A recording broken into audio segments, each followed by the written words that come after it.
to a very specific historic situation and see what can be done. How do you change the path of history? So it's a very historical topic, although it might seem to many of you to be of actual importance right now in South Africa, at this point of time. But what Black economic empowerment seeks to transform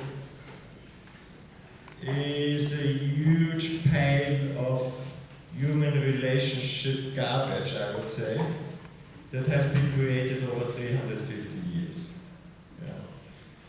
Yeah, so feel free to ask any questions. Both of us have become very close, not only to myself and to my wife, Manuela, but also to the students who have been in South Africa jointly with us. Stefan is here.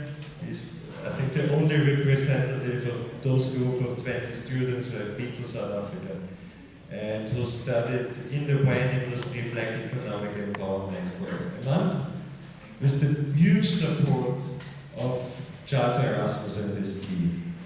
Right? By the way, future plans are to have more field practices in South Africa. Perhaps even in the coming semester, there might be one. So in case you are already past the first stage of your studies, you might qualify to join if you wish. Okay, thanks very much for coming. They both, in fact, flew in for the presentation we had in Langenlois in the course of Kenako that I already mentioned in the past few lectures. So yes, let me invite you to your lecture. Thanks a lot.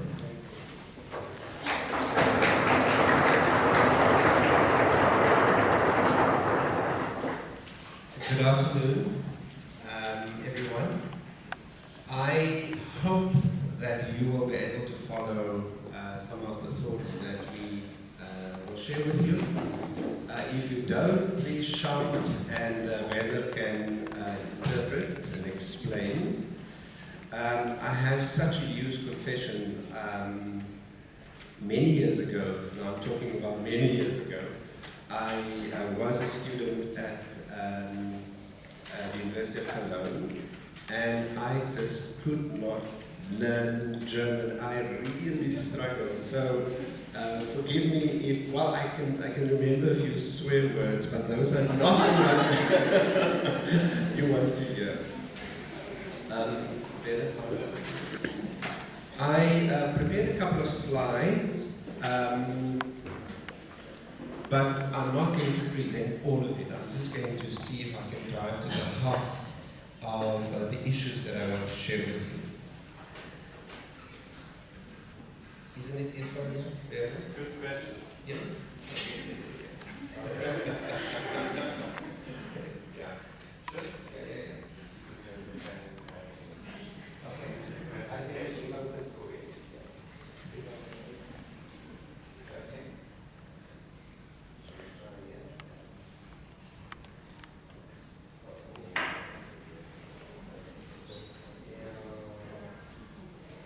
Okay, while Werner tries to sort it out at work earlier,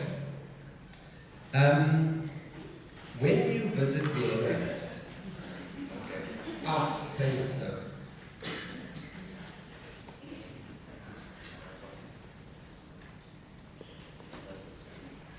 Okay.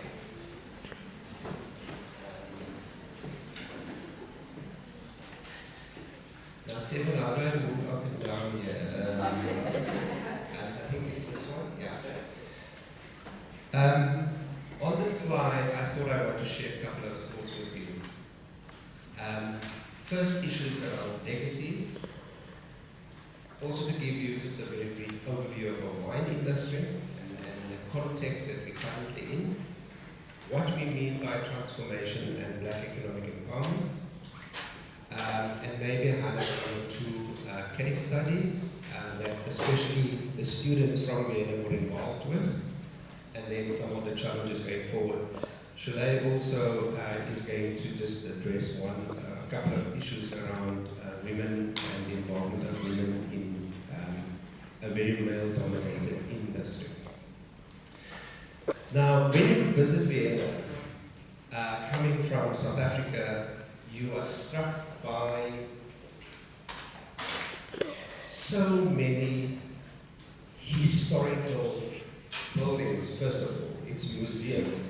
It's a strange and foreign architecture.